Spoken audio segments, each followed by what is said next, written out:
നമസ്കാരം, ഞാൻ അജിത. പ്രധാന വാർത്തകൾ. കോട്ടയം നഗരമധ്യത്തിൽ മോഷണ പരമ്പര. 6 കടകളിൽ മോഷണം. മോഷ്ടാവിന്റെ ദൃശ്യങ്ങൾ ലഭിച്ചു. പോലീസ് അന്വേഷണം ഊർജിതം. മണർകാട് ആംഗ്ലിക്കൻ പള്ളിക്ക് നേരെ ആക്രമണം. ചുറ്റുമതിൽ തകർത്തു. ലൈറ്റുകളും KSEB മീറ്ററും നശിപ്പിച്ചു. സ്കൂളുകൾ തുറക്കാൻ ദിവസങ്ങൾ മാത്രം. സ്കൂളുകൾ മോടി പിടിപ്പിച്ചു തുടങ്ങി. പരിസരം ശുചീകരിച്ചു. വാർത്തകൾ വിശദമായി. കോട്ടയം നഗരമധ്യത്തിൽ ചന്തക്കവലയിലെ നിരവധി കടകളിൽ മോഷണം. മാർക്കറ്റ് ജംഗ്ഷനിലെ 6 കടകളിലാണ് മോഷണം നടന്നത്. മങ്കി ക്യാപ്പ് ധരിച്ചെത്തിയ മോഷ്ടാവിന്റെ ചിത്രങ്ങൾ കടകളിലെ നിരീക്ഷണ ക്യാമറകളിൽ നിന്നും ലഭിച്ചിട്ടുണ്ട്. ദേശീയപാതയിൽ കോട്ടയം ചന്തക്കവലയ്ക്ക് സമീപമുള്ള 6 കടകളിലാണ് മോഷണം നടന്നത്. പുലർച്ചെ 1 മണിയോടെയായിരുന്നു മോഷണം. മങ്കി ക്യാപ്പ് ധരിച്ചെത്തിയ ആൾ മോഷണം നടത്തുന്നതിന്റെ ദൃശ്യങ്ങൾ നിരീക്ഷണ ക്യാമറകളിൽ പതിഞ്ഞിട്ടുണ്ട്. Factory sale, fashion park, Sheikh magic, Krishna medicals, petals, EM embroidery work എന്നീ കടകളിലാണ് മോഷണം നടന്നത്. കടകളുടെ പൂട്ട് തകർത്താണ് കവർച്ച. ഓരോ കടകളിൽ നിന്നും 3000 മുതൽ 5000 രൂപ വരെയാണ് നഷ്ടപ്പെട്ടത്. കടയിലെ സാധനങ്ങൾ വലിച്ചുവാരിയിട്ട നിലയിലാണ്. വിരലടയാള വിദഗ്ധരും ഡോഗ് സ്ക്വാഡും സ്ഥലത്തെത്തി പരിശോധന നടത്തി. കോട്ടയം വെസ്റ്റ് പോലീസ് സ്ഥലത്തെത്തി അന്വേഷണം തുടങ്ങി. News bureau, Kottayam. Manarcad Anglican സഭയുടെ സെന്റ് പോൾസ് DMS പള്ളിയുടെ ചുറ്റുമതിൽ സാമൂഹ്യ വിരുദ്ധർ തകർത്തു. പള്ളി വരാന്തയിലെ ട്യൂബ് ലൈറ്റും KSEB മീറ്ററും തകർത്തു. കുറ്റക്കാരെ ഉടൻ കണ്ടുപിടിക്കണമെന്ന് പള്ളി അധികൃതർ ആവശ്യപ്പെട്ടു. മണർകാട് പഴയ MC റോഡിലെ സെന്റ് പോൾ CMS പള്ളിക്ക് നേരെയാണ് ആക്രമണമുണ്ടായത്. പള്ളിയുടെ ചുറ്റുമതിലും ഇലക്ട്രിക് സംവിധാനങ്ങളും നശിപ്പിച്ചു. പള്ളി വരാന്തയിലെ ട്യൂബ് ലൈറ്റ് അടിച്ചു തകർത്തിട്ടുണ്ട്. വൈദ്യുത മീറ്ററും തകർത്തു. ഗേറ്റിന്റെ ലോക്കുകൾ കുത്തിപ്പൊളിച്ച് ഗേറ്റിന്റെ തൂണുകൾ കല്ലുകൊണ്ടിടിച്ച് തകർത്തിട്ടുണ്ട്. ശനിയാഴ്ച രാത്രിയാണ് ആക്രമണമുണ്ടായതെന്ന് പള്ളി വികാരി ഫാദർ ജോയ്സ് തുണ്ടുകുളം പറഞ്ഞു. ദേവാലയത്തിന്റെ ചുറ്റുമതിൽ നശിപ്പിക്കുകയും ദേവാലയത്തിൻ്റെ പ്രധാന കവാടത്തിൻ്റെ മുൻപിൽ ചാടിക്കയറി പ്രധാന ലൈറ്റുകൾ പൂർണ്ണമായിട്ടും അടിച്ച് തകർക്കുകയുണ്ടായി. അതിനുശേഷം KSEBയുടെ ഞങ്ങൾക്ക് കണക്ഷൻ ലഭിക്കുന്ന മീറ്റർ കേബിൾ അത് വലിച്ച് പറിച്ച് നശിപ്പിക്കുകയും അതിനുശേഷം ചുറ്റും നടന്ന് ഈ ഉപകരണങ്ങൾ, പ്രത്യേകിച്ച് ഞങ്ങളുടെ സ്റ്റോർ റൂമുകൾ ഒക്കെ പൂർണ്ണമായിട്ടും അടിച്ച് തകർക്കുന്ന ഒരു സാഹചര്യം ഇവിടെ സംജാതമായിരിക്കുകയാണ്. വഴി പ്രശ്നത്തിൽ സമീപവാസികളുമായി പള്ളിക്ക് കേസുണ്ട്. 2019 പള്ളി വഴി തർക്കത്തിൽ കേസ് നൽകിയത്. കേസിൽ പള്ളിക്ക് അനുകൂലമായ വിധി ഉണ്ടായതായി പള്ളി ഭാരവാഹികൾ പറയുന്നു. മണർകാട് പോലീസിൽ പരാതി നൽകിയിട്ടുണ്ട്. ആക്രമണം നടത്തിയവരെ എത്രയും വേഗം പിടികൂടണമെന്ന് പള്ളി കമ്മിറ്റി ആവശ്യപ്പെട്ടു. News bureau, Manarcad. സ്കൂളുകൾ തുറക്കാൻ ഒരാഴ്ച മാത്രം ബാക്കി നിൽക്കെ സ്കൂളുകൾ മോടി പിടിപ്പിച്ചു തുടങ്ങി. കെട്ടിടങ്ങൾ പുതുതായി പെയിന്റ് അടിച്ചും പരിസരങ്ങൾ വൃത്തിയാക്കിയും ഭംഗി കൂട്ടി. സംസ്ഥാനത്ത് പുതിയ അധ്യയന വർഷത്തിന് ജൂൺ 3 തുടക്കമാകും. സ്കൂൾ തുറക്കലിന് മുന്നോടിയായി സ്കൂളുകൾ മോടി പിടിപ്പിച്ചു തുടങ്ങി. കെട്ടിടങ്ങൾ പുതുതായി പെയിന്റ് അടിച്ചും പരിസരം കാട് തെളിച്ച് വൃത്തിയാക്കിയുമാണ് സ്കൂളുകൾ ഒരുങ്ങിയത്. ഉത്സവാന്തരീക്ഷത്തോടെ പ്രവേശനോത്സവം നടത്താനുള്ള ഒരുക്കത്തിലാണ് സ്കൂളുകൾ. അധ്യാപകരുടെയും രക്ഷകർത്താക്കളുടെയും നേതൃത്വത്തിലാണ് ശുചീകരണം ഉൾപ്പെടെയുള്ള ജോലികൾ സ്കൂളുകളിൽ നടക്കുന്നത്. 18 മൈലിലുള്ള സെന്റ് ജോർജസ് UP സ്കൂളിൽ KG ക്ലാസ് മുതൽ 7ാം ക്ലാസ് വരെയുള്ള കുട്ടികൾ പഠിക്കുന്നു. പുതിയ അധ്യയന വർഷത്തിലേക്കുള്ള മുന്നൊരുക്കങ്ങളുടെ ഭാഗമായി അധ്യാപകരും PTAയും സജീവമായി പങ്കെടുക്കുന്നു. ഈ സ്കൂളിൻ്റെ ഈ വർഷത്തെ പ്രത്യേകതയായിട്ട് എടുത്തു പറയുവാനുള്ളത് സ്കൂളിൻ്റെ മൾട്ടിപർപ്പസ് ഓഡിറ്റോറിയമാണ്. ഇൻഡോർ ഗെയിംസിനും പാഠ്യേതര പ്രവർത്തനങ്ങൾക്കും കുട്ടികളുടെ സർഗശേഷി വികസനത്തിനും കലാകായിക പ്രവർത്തനങ്ങൾക്കും ഉപയോഗപ്രദമായ രീതിയിലാണ് ഓഡിറ്റോറിയം ക്രമീകരിച്ചിരിക്കുന്നത്. സ്കൂൾ തുറക്കും മുമ്പ് കെട്ടിടങ്ങളുടെ ഫിറ്റ്നസ് പരിശോധിച്ച് ഉറപ്പുവരുത്തിയിട്ടുണ്ട്. കുടിവെള്ള സ്രോതസ്സുകൾ ക്ലോറിനേറ്റ് ചെയ്ത് ശുദ്ധമാക്കുന്നതിനൊപ്പം അടുക്കള, സ്റ്റോർ റൂമുകൾ, പാത്രങ്ങൾ എന്നിവയും ശുചീകരിച്ചു. സ്കൂൾ പരിസരങ്ങളിലെ കാട് വെട്ടിത്തെളിച്ച് ഇഴജന്തുക്കളുടെ സാന്നിധ്യമില്ലെന്ന് ഉറപ്പാക്കിയിട്ടുണ്ട്. News bureau, Ponkunnam. തലപ്പലം അറുനൂറ്റിമംഗലം ഭാഗത്ത് വയോധികന്റെ മൃതദേഹാവശിഷ്ടം കണ്ടെത്തി. സ്ഥലത്ത് ഉന്നത പോലീസ് ഉദ്യോഗസ്ഥരും സയന്റിഫിക് വിദഗ്ധരും സ്ഥലത്ത് പരിശോധന നടത്തി. തലപ്പുലം പഞ്ചായത്തിലെ അറിഞ്ഞൂറ്റിമംഗലം ഭാഗത്ത് വയോധികന്റെ മൃതദേഹാവശിഷ്ടങ്ങൾ കണ്ടെത്തിയ സംഭവത്തിൽ ഉന്നത പോലീസ് ഉദ്യോഗസ്ഥരും സയന്റിഫിക് വിദഗ്ധരും പരിശോധന നടത്തി. പ്രദേശവാസിയായ മാടത്താനിയിൽ ഔസേപ്പ് എന്ന വയോധികനെ ഏതാനും ദിവസങ്ങളായി കാണാനില്ലെന്ന് നാട്ടുകാർ പറയുന്നു. എന്നാൽ മൃതദേഹാവശിഷ്ടങ്ങൾ ഇയാളുടേതാണോ എന്ന് സ്ഥിരീകരിച്ചിട്ടില്ല. ശനിയാഴ്ച വൈകിട്ട് 6:30യോടെയാണ് സമീപവാസിയായ വീട്ടമ്മ ആളൊഴിഞ്ഞ പ്രദേശത്ത് മൃതദേഹാവശിഷ്ടങ്ങൾ കത്തിയ നിലയിൽ കണ്ടെത്തിയത്. രാവിലെ ശാസ്ത്രീയ പരിശോധനാ സംഘം വിരലടയാള വിദഗ്ധരും സ്ഥലത്തെത്തി തെളിവുകൾ ശേഖരിച്ചു.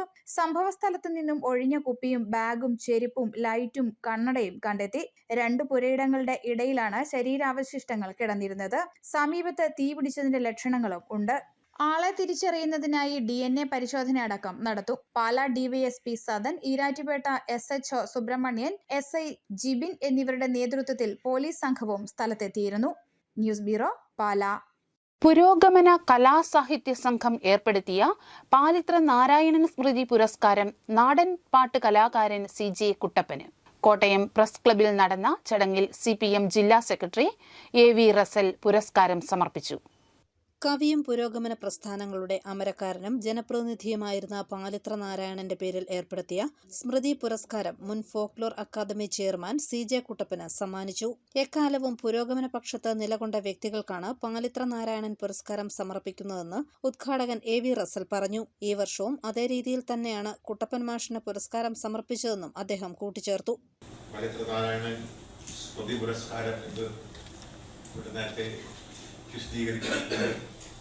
നാലാമത്തെ പുരസ്കാര വിതരണമാണ്. എല്ലാം ഇതിനു മുമ്പ് നടന്ന എല്ലാം നമുക്കെല്ലാം അറിയാവുന്നതുപോലെ പുരോഗമന ആശയത്തിൻ്റെ ഭാഗമായി നിലകൊണ്ടവർക്ക് തന്നെയാണ് നൽകിയിട്ടുള്ളത്. അതിൻ്റെ തുടർച്ചയായി ഇത്തവണ CJ കുട്ടപ്പൻ സാറിന് നമ്മൾ ഏറ്റവും ആദരവോടുകൂടി തന്നെ ഈ പുരസ്കാരം സമർപ്പിക്കുകയാണ്. പാലിത്ര സ്മൃതി പ്രഭാഷണം മുന്നമ്പി അഡ്വക്കേറ്റ് K സുരേഷ് കുറുപ്പ് നിർവഹിച്ചു. CPM സംസ്ഥാന കമ്മിറ്റി അംഗം അഡ്വക്കേറ്റ് K അനിൽകുമാർ പ്രശസ്തി പത്ര സമർപ്പണം നടത്തി. പുരോഗമന കലാസാഹിത്യ സംഘം ജില്ലാ പ്രസിഡന്റ് PR ഹരിലാൽ അധ്യക്ഷനായി. ജില്ലാ secretary R Prasannan, CPM area secretary B Sasikumar, CN Sathyanesan, Baby Parakkadavil, PK Jalajamani, VG Sivadas, KM Eliyamma തുടങ്ങിയവർ പങ്കെടുത്തു. മാണിക്യം പെണ്ണ് നാടൻ പാട്ടുകൂട്ടായ്മയുടെ നാടൻപാട്ടോടെയാണ് ചടങ്ങ് തുടങ്ങിയത്. പുരസ്കാര ജേതാവ് CJ കുട്ടപ്പൻ മറുപടി പ്രസംഗം നടത്തി. News bureau, Kottayam. Vazhoor SVRV NSS കോളേജിന്റെ ആഭിമുഖ്യത്തിൽ ഓണേഴ്സ് ബിരുദ പാഠ്യപദ്ധതി ബോധവൽക്കരണം നടത്തി. കുട്ടികൾക്കും രക്ഷിതാക്കൾക്കുമായാണ് വാഴൂർ പഞ്ചായത്ത് കമ്മ്യൂണിറ്റി ഹാളിൽ ബോധവൽക്കരണ പരിപാടി നടത്തിയത്. പ്രിൻസിപ്പൽ ഡോക്ടർ B ഗോപകുമാർ അധ്യക്ഷനായി. വാഴൂർ ഗ്രാമപഞ്ചായത്ത് president VP Reji, PTA vice president PM John, doctor Preethi KN തുടങ്ങിയവർ പങ്കെടുത്തു. MG സർവകലാശാല UGP master trainer doctor Thomas K Alex വിഷയാവതരണം നടത്തി. ഇനി നിങ്ങളുടെ ഡിഗ്രി നിങ്ങൾ പഠിക്കുന്ന മാർക്കിലാണ് അല്ലെങ്കിൽ ഗ്രേഡ്. ഇനി ഇതൊക്കെ മാറി പകരം നിങ്ങൾക്ക് ക്രെഡിറ്റ് ആണ് കിട്ടുന്നത്. ഒരു കോഴ്സ് പഠിച്ചു കഴിയുമ്പോൾ നിങ്ങൾക്ക് അതിനനുസരിച്ച് ക്രെഡിറ്റ് കിട്ടും. ആ ക്രെഡിറ്റിനെ അക്കാദമിക് ബാങ്ക് ഓഫ് ക്രെഡിറ്റിലേക്ക് നമ്മൾ അപ്ലോഡ് ചെയ്യും. അപ്പോൾ ഒരു കോഴ്സ് പഠിച്ചു കഴിഞ്ഞാൽ 4 ക്രെഡിറ്റ് അല്ലെങ്കിൽ മറ്റൊരു കോഴ്സ് പഠിച്ചാൽ 3 ക്രെഡിറ്റ് എന്നുള്ള ക്രെഡിറ്റ് കിട്ടും. ആ ക്രെഡിറ്റ് നിങ്ങൾ പാസ്സായിട്ടുണ്ടോ എന്ന്. മകൻ ആലപിച്ച ഗുരുവായൂരപ്പന്റെ കീർത്തനത്തിന് ചുവടുവെച്ച് അമ്മ. കൂവപ്പള്ളി സ്വദേശിനി രജിതയ്ക്കും മകൻ ആദികേശനുമാണ് ഗുരുവായൂരിൽ ഈ അവസരം ലഭിച്ചത്. ഗുരുവായൂരപ്പന് മുന്നിൽ അമ്മ മനം നിറഞ്ഞാടിയപ്പോൾ കണ്ണനെ വരികളിൽ ആവാഹിച്ച് മകൻ. എരുമേലി കൂവപ്പള്ളി സ്വദേശി രജിതയും മകൻ അമ്പാടി എന്ന ആദികേശുമാണ് ഗുരുവായൂരിൽ കാണികളെ ഭക്തിയിലാഴ്ത്തിയത്.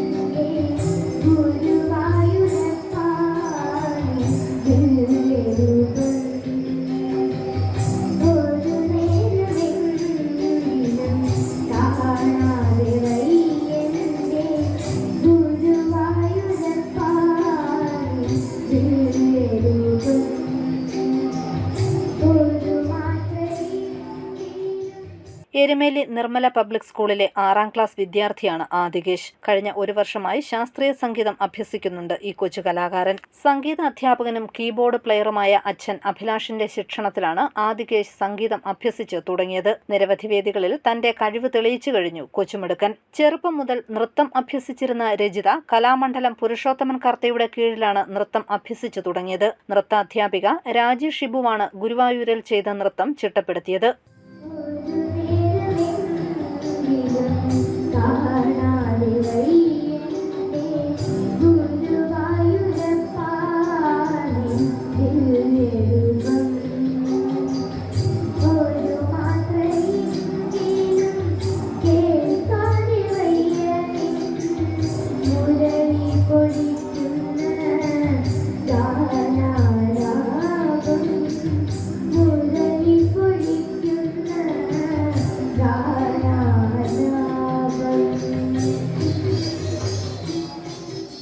കൂവപ്പള്ളി അമൽജ്യോതി എഞ്ചിനീയറിംഗ് കോളേജ് അധ്യാപികയാണ് രജിത. 2 വയസ്സുകാരി ആവണി മകളാണ്. തിരുവനന്തപുരം ചിലമ്പൊലി ഡാൻസ് അക്കാദമി ഗുരുവായൂരിൽ അവതരിപ്പിച്ച നൃത്തസന്ധ്യയിലാണ് രജിതയും ആദികേശും തിളങ്ങിയത്. News bureau, Ponkunnam. Kottayam Nanma residents welfare അസോസിയേഷന്റെ വാർഷിക സമ്മേളനം നടന്നു. പനച്ചിക്കാട് പഞ്ചായത്ത് പ്രസിഡന്റ് ആനി മാമൻ ഉദ്ഘാടനം ചെയ്തു. അസോസിയേഷൻ പ്രസിഡന്റ് PK ആനന്ദക്കുട്ടൻ അധ്യക്ഷനായി. SSLC +2 പരീക്ഷ ജയിച്ച കുട്ടികളെ അനുമോദിച്ചു. കുട്ടികൾക്കായി പഠന ഉപകരണങ്ങൾ വിതരണം ചെയ്തു. Association apex council president KM Radhakrishna Pillai, ward member Jayan Kallunkal തുടങ്ങിയവർ പങ്കെടുത്തു. ഭരണജ്ഞാനം അൽഫോൻസ തീർത്ഥാടന കേന്ദ്രത്തിൽ നടന്ന അൽഫോൻസ നാമാധികാരികളുടെ കൂട്ടായ്മയ്ക്ക് 100 അൽഫോൻസ നാമാധികാരികളും അവരുടെ കുടുംബാംഗങ്ങളും പങ്കെടുത്തു. 100 അൽഫോൻസാമാർ അൽഫോൻസ സന്നിധിയിൽ ഒത്തുചേർന്നപ്പോൾ നവ്യാനുഭവമായി. സ്ലീവ അൽഫോൻസിയൻ ആത്മീയ വർഷാചരണത്തിന്റെ ഭാഗമായിട്ടാണ് അൽഫോൻസാമയെ സ്വർഗീയ മധ്യസ്ഥയായി സ്വീകരിച്ചിരിക്കുന്ന വ്യക്തികളുടെയും അവരുടെ കുടുംബങ്ങളുടെയും ഒത്തുചേരൽ സംഘടിപ്പിച്ചത്. കേരളത്തിലെ വിവിധ രൂപതകളിൽ നിന്നുള്ള അൽഫോൻസ നാമധാരികൾ പ്രായഭേദമന്യേ ഒത്തുചേരലിൽ പങ്കുചേർന്നു. തീർത്ഥാടന കേന്ദ്രത്തിൽ നടന്ന മീറ്റിംഗ് പാലാ രൂപത മുഖ്യവികാരി ജനറൽ ഫാദർ ജോസഫ് തടത്തിൽ തിരിതെളിച്ച് ഉദ്ഘാടനം ചെയ്തു. സ്നേഹത്തിന്റെ കുരിശുയാത്രയ്ക്ക് വിശുദ്ധ അൽഫോൻസ മാതൃകയാണെന്ന് അദ്ദേഹം പറഞ്ഞു. അൽഫോൻസ നാമധാരികളെയും അവരുടെ കുടുംബങ്ങളെയും പ്രത്യേകമായി വിശുദ്ധ അൽഫോൻസാമയ്ക്ക് സമർപ്പിച്ച് പ്രാർത്ഥനയും നടത്തി. Doctor Thomas Vadakkel, father Sebastian Naduthanda, father Alex Moolakunnal, father Martin Kallarakkal തുടങ്ങിയവർ യോഗത്തിൽ പങ്കെടുത്തു. News bureau, Pala. DYFI Attikkal unit കമ്മിറ്റിയുടെ നേതൃത്വത്തിൽ കുട്ടികൾക്ക് പഠനോപകരണങ്ങൾ വിതരണം ചെയ്തു. CPM പൊൻകുന്നം ഏരിയ കമ്മിറ്റി അംഗം VG ലാൽ വിതരണോദ്ഘാടനം നിർവഹിച്ചു.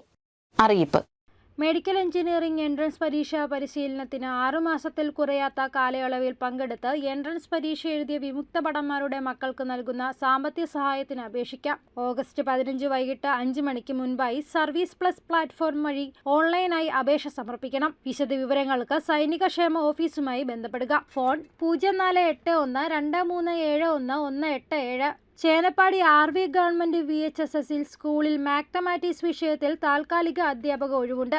യോഗ്യരായവർ 28-ന് പകൽ 10:30-ന് സ്കൂൾ ഓഫീസിൽ നടക്കുന്ന ഇന്റർവ്യൂവിൽ പങ്കെടുക്കണം. കേരള സർക്കാർ സ്ഥാപനമായ LBSന്റെ പാമ്പാടി സെന്ററിൽ SSLC പാസ്സായവർക്കായി ആരംഭിക്കുന്ന 1 വർഷം ദൈർഘ്യമുള്ള കമ്പ്യൂട്ടർ ഹാർഡ്വെയർ ഡിപ്ലോമ കോഴ്സിലേക്ക് ഇപ്പോൾ അപേക്ഷിക്കാം. വിശദ വിവരങ്ങൾക്കും അപേക്ഷിക്കുന്നതിനുമായി സന്ദർശിക്കുക www.ibscenterkerala.gov.in. പ്രധാന വാർത്തകൾ ഒരിക്കൽ കൂടി. കോട്ടയം നഗരമധ്യത്തിൽ മോഷണ പരമ്പര. 6 കടകളിൽ മോഷണം. മോഷ്ടാവിന്റെ ദൃശ്യങ്ങൾ ലഭിച്ചു. പോലീസ് അന്വേഷണം ഊർജിതം. മണർകാട് ആംഗ്ലിക്കൻ പള്ളിക്ക് നേരെ ആക്രമണം. ചുറ്റുമതിൽ തകർത്തു. ലൈറ്റുകളും KSEB മീറ്ററും നശിപ്പിച്ചു. സ്കൂളുകൾ തുറക്കാൻ ദിവസങ്ങൾ മാത്രം. സ്കൂളുകൾ മോടി പിടിപ്പിച്ചു തുടങ്ങി. പരിസരം ശുചീകരിച്ചു. ഈ ബുള്ളറ്റിൻ പൂർണ്ണമാകുന്നു. നമസ്കാരം.